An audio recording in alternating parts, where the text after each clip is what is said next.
प्रिय मित्रों, स्वागत है आपके अपने चैनल मोक्ष टेल्स में। आज हम आपके लिए लेकर आए हैं भाई दूज के पावन पर्व से जुड़ी एक अत्यंत ही मार्मिक कथा, जो भाई बहन के अमिट प्रेम और समर्पण को उजागर करती है। भाई दूज का पर्व हर भाई और बहन के लिए विशेष महत्व रखता है, लेकिन इसके पीछे की कहानी कम ही लोग जानते हैं। तो आइए इस कथा के माध्यम से हम उस भाई और बहन के अटूट प्रेम को महसूस करते हैं, जो इस पर्व की पवित्रता को स्थापित करते हैं। कथा की शुरुआत होती है वैकुंठ लोक से। वैकुंठ लोक का दृश्य अत्यंत ही दिव्य था, जहां भगवान विष्णु और माता लक्ष्मी अपने आसनों पर विराजमान थे। चारों ओर एक दिव्य आभा फैली हुई थी। तभी नारद मुनि वहां पहुंचते हैं और भगवान विष्णु और माता लक्ष्मी को प्रणाम करते हुए कहते हैं, प्रभु, मैं एक प्रश्न लेकर आपके पास आया हूँ। भाई दूज का पर्व भाई बहन के रिश्ते का प्रतीक माना जाता है, और इस दिन का महत्व इतना विशेष क्यों है? भगवान विष्णु मुस्कुराते हुए नारद मुनि की ओर देखते हैं और कुछ क्षण के लिए मौन रहते हैं। फिर वे अपनी दिव्य दृष्टि से कथा का आरंभ करते हुए कहते हैं,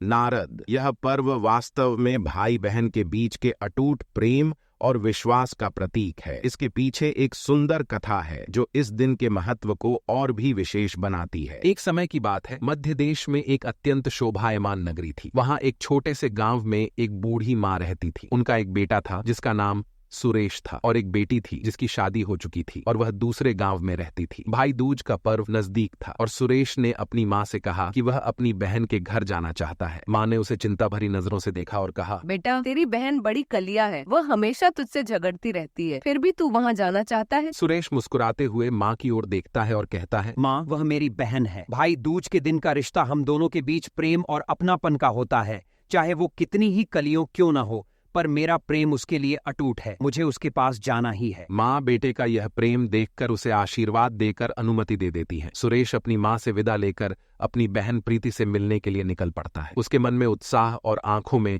अपनी बहन से मिलने की छवि बसी हुई थी। वह चल रहा था। तभी कुछ दूर जाने पर उसे एक विशाल नदी का प्रवाह मिलता है। उसकी लहरें ऊंची ऊंची उठ रही थीं, मानो किसी को भी अपने अंदर समाने का संकल्प ले रही हों। सुरेश ने नदी के पास जाकर विनम्रता से कहा, हे माता, कृपया मुझे रास्ता दे दीजिए। मैं वर्षों बाद अपनी बहन से मिलने जा रहा हूँ। तभी नदी का रूप ले एक दिव्य स्वर सुनाई देता है, हे पथिक, मैं तेरा काल हूँ और तुझे यहाँ से आगे नहीं जाने दूंगी। मैं तुझे अपने अंदर समा लूंगी। सुरेश ने निडरता और प्रेम से उत्तर दिया, माता, मैं अपनी बहन के प्रेम में बंधा हूँ। वर्षों से वह मेरी प्रतीक्षा कर रही है। मुझे उससे मिल लेने दीजिए। वचन देता हूँ कि वापसी में मैं स्वयं आपकी इच्छा पूरी करने के लिए यहाँ आऊंगा। नदी उसके अटूट प्रेम को देखकर प्रभावित होती है और उसके रास्ते से हट जाती है। सुरेश नदी को पार कर अपनी यात्रा जारी रखता है। थोड़ी दूर और चलने के बाद एक हरे भरे जंगल के बीच में उसे एक खतरनाक सांप का सामना करना पड़ता है। सांप अपने फन उठाए उसकी ओर बढ़ता है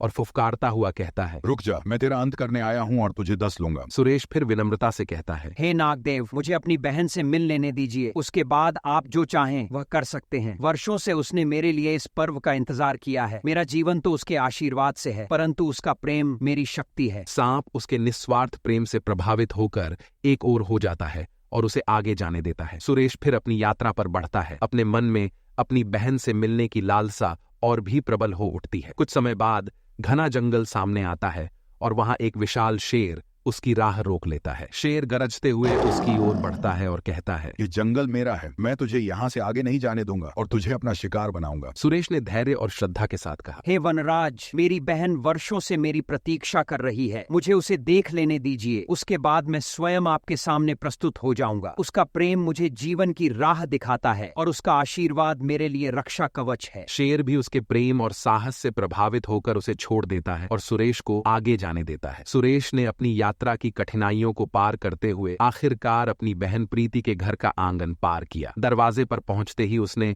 पूरे उत्साह से आवाज लगाई, देख बहन, तेरा भाई बहुत दूर से तिलक करवाने आया है। प्रीति अंदर बैठी सूत काट रही थी। जैसे ही उसने अपने भाई की आवाज सुनी, अचानक उसका सूत टूट गया। प्राचीन मान्यता के अनुसार सूत काटते समय उसका टूटना अशुभ माना जाता था और इस स्थिति में बहन अपने भाई से तब तक बात नहीं कर सकती थी जब तक सूत को दोबारा जोड़ न ले। सुरेश ने दोबारा पुकारा परंतु कोई जवाब नहीं आया। उसे लगा कि शायद उसकी माँ सही कह रही थी कि उसकी बहन अब उससे बात नहीं करना चाहती। ये सोचकर उसका मन निराशा से भर गया और उसने घर लौटने का निश्चय किया। इसी बीच प्रीति का सूत फिर से जुड़ गया और उसने तुरंत अपने भाई को पुकारा, भैया रुको, तुमसे बात ना करने का कारण यह सूत था, लेकिन अब यह जुड़ गया है, आओ अंदर आओ। उसकी आवाज सुनकर सुरेश ठिठक गया। वह तुरंत मुड़ा और अपनी बहन के पास पहुंचा। दोनों भाई बहन एक दूसरे को देखकर भावुक हो गए और उनकी आंखों में वर्षों का इंतजार झलक रहा था। प्रीति ने उसे स्नेहपूर्वक गले लगाया और आदर पूर्वक अंदर बुलाया। अपनी खुशी साझा करने के लिए प्रीति अपनी पड़ोसन के घर जाकर बोली, बहन, मेरा प्यारा भाई घर आया है, बताइए मैं उसके लिए क्या विशेष बनाऊं? पड़ोसन उसकी इस खुशी से ईर्ष्या करते हुए मजाक में कह देती है, दूध से रसोई लीप दे और घी में चावल पका। प्रीति उसकी बात को सच मान लेती है और वैसा ही करती है। वह दूध से आंगन लीपती है और घी में चावल पकाने का प्रयास करती है, परंतु न तो चौका सूखता है और न चावल पकते हैं। कुछ देर बाद भूख से व्याकुल सुरेश ने कहा, बहन जल्दी से खाना दे, बहुत भूख लगी है। प्रीति असमंजस में पड़ जाती है और सुरेश से कहती है, भैया मैंने वैसा ही किया जैसा पड़ोसन ने बताया, लेकिन खाना पक ही नहीं रहा है। सुरेश उसकी मासूमियत पर मुस्कुराते हुए बोला, अरे पगली, कहीं दूध से रसोई लीपी जाती है या घी में चावल पकते हैं? रसोई को गोबर से लीप और चावल को दूध में पका। प्रीति ने वैसा ही किया। इस बार चौका सूख गया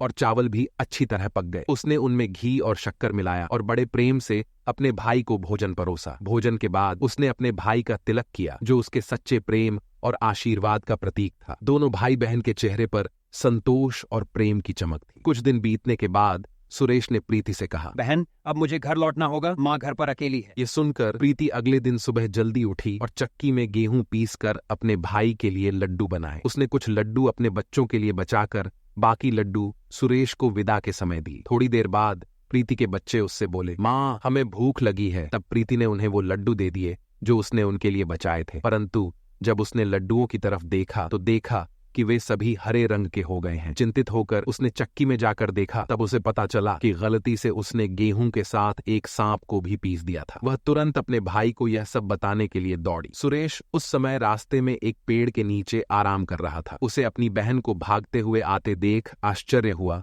और उसने पूछा, प्रीति तुम इस तरह क्यों भाग रही हो? प्रीति ने उससे पूछा, भैया मैंने जो लड्डू तुम्हें दिए थे वो कहाँ हैं? सुरेश ने जवाब दिया, अभी तक तो मैंने वो लड्डू नहीं खाए हैं। प्रीति ने चैन की सांस ली और उन लड्डुओं को लेकर पास ही एक गड्ढा खोदकर उसमें दबा दिया। फिर उसने अपने भाई को सारा घटनाक्रम बताया। सुरेश ने अपनी बहन का धन्यवाद करते हुए कहा, बहन तूने सच में मुझे मौत के मुंह से बचा लिया। दोनों भाई बहन वहीं बैठकर बातें कर रहे थे। उसी दौरान प्रीति को प्यास लगी और उसने अपने भाई से पानी मांगा। सुरेश बोला, थोड़ी दूरी पर तालाब है, मैं वहीं से पानी ले आता हूँ। प्रीति ने कहा, भैया तुम यहीं बैठो, मैं खुद ही वहाँ जाकर पानी पी लेती हूँ। जब प्रीति तालाब के पास पहुंची तो उसने देखा कि वहाँ एक बूढ़ी माँ बैठी हुई है। उसने उनसे पूछा, माँ आप यहाँ क्यों बैठी हैं? बूढ़ी माँ ने कहा, बेटी मैं विधाता हूँ और एक बहन के भाई की टाँत गढ़ रही हूँ। प्रीति ने उनसे पूछा, हे माता वो भाई कौन है? विधाता ने उत्तर दिया, वह एक भाई है जिसके प्यार में उसकी बहन ने एक सांप की हत्या कर दी। यह सुनकर प्रीति का मन कांप उठा, क्योंकि उसे लगा कि यह उसी के भाई के लिए है। उसने पूछा, हे विधाता उस भाई को इस श्राप से बचाने के लिए उसे क्या करना होगा? विधाता ने कहा, अगर उसकी बहन उसे गालियां दे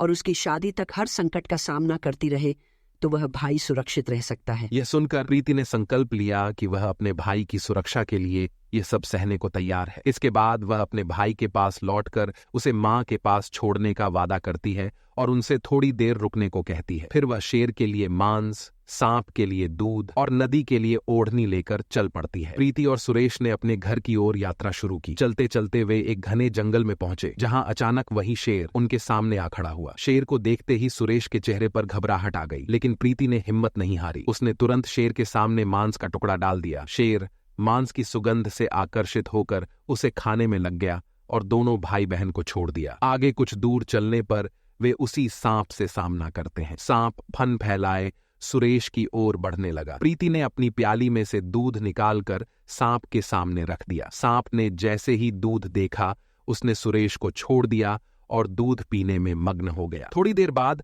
उन्हें उसी बड़ी नदी का किनारा दिखाई दिया। नदी की धारा इतनी तेज थी कि उसे पार करना असंभव सा लग रहा था। जैसे ही वे नदी के पास पहुंचे, ऐसा लगा कि नदी सुरेश को अपने भीतर खींच लेना चाहती है। प्रीति ने अपनी ओढ़नी उतारकर नदी को ओढ़ा दी। ये देखकर नदी शांत हो गई और उन्होंने दोनों भाई बहनों को सुरक्षित रास्ता दे दिया। इस तरह प्रीति ने हर कठिनाई का सामना अपने प्रेम और समझदारी से किया और आखिरकार दोनों भाई बहन सुरक्षित अपने घर पहुंच गए। जब प्रीति और सुरेश अपने घर पहुंचे तो माँ की खुशी का कोई ठिकाना नहीं था। लेकिन अचानक प्रीति अपने भाई को गालियां देने लगी। ये देख माँ ने सुरेश से कहा, इस कलिया बहन को क्यों ले आया? सुरेश ने उत्तर दिया, माँ बहन तो बहुत अच्छी थी, लेकिन पता नहीं अचानक से इसे क्या हो गया। सुरेश प्रीति के इस व्यवहार से चौंक गया, लेकिन वह समझ नहीं पाया कि उसके पीछे क्या कारण था। थोड़ी देर बाद सुरेश के लिए सगाई आने लगी और उसकी शादी तय हो गई। जब सुरेश को सहारा पहनाने लगे तब प्रीति बोली, इसको क्यों सहरा बंधेगा?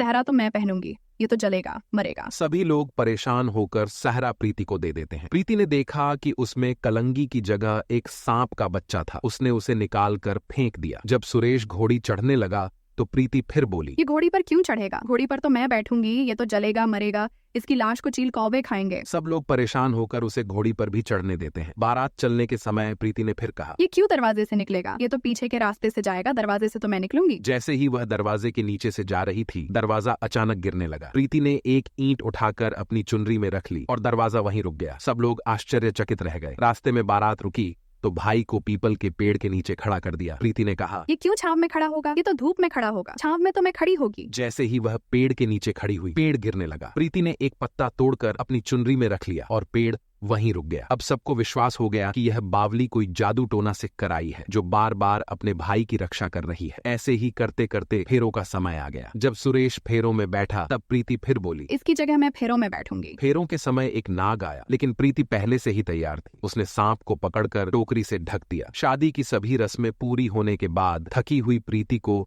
निश्चिंत नींद आ गई। आज वह कितने दिनों बाद निश्चिंत होकर सो रही थी। सुबह होने पर माँ ने सोचा कि बेटी के उठने से पहले ही मेहमानों को विदा कर देती हूँ, नहीं तो यह फिर से शोर मचाएगी। जब प्रीति उठी और देखा कि घर पर कोई नहीं है तो उसने माँ से पूछा, सब मेहमान कहाँ चले गए? माँ ने कहा, बेटी, मैंने सभी मेहमानों को विदा कर दिया है। प्रीति ने कहा, माँ, सभी मेहमानों को वापस बुलाओ, तभी मैं विदा होंगी। माँ ने उसकी बात मान ली और सभी मेहमानों को वापस बुला लिया। फिर प्रीति ने कहा, माँ, मैंने आज के दिन के ही पालने में पूत और चूल्हे पर दूध छोड़ा था और पागल हो गई थी। मेरे भाई पर 7 घात थे और उन्हें टालने के लिए ही मैं यह सब कर रही थी। उसकी यह बात सुनकर माँ और सुरेश दोनों खुश हो गए। सबसे पहले माँ ने अपनी बेटी को विदा किया और फिर सभी मेहमानों को विदा किया। इस दिन के बाद से प्रीति ने अपने भाई की लंबी उम्र के लिए भाई दूज का त्योहार मनाना शुरू कर दिया। इस दिन हर बहन अपने भाई को तिलक लगाती है और भाई दूज की कथा सुनती है। भगवान विष्णु ने कथा समाप्त करते हुए कहा, इस प्रकार यह कथा हमें यह सिखाती है कि भाई बहन के रिश्ते में सच्चे प्रेम और समर्पण का कितना महत्व है। भाई दूज का पर्व केवल एक त्योहार नहीं है, बल्कि यह हमें एक दूसरे के प्रति जिम्मेदारी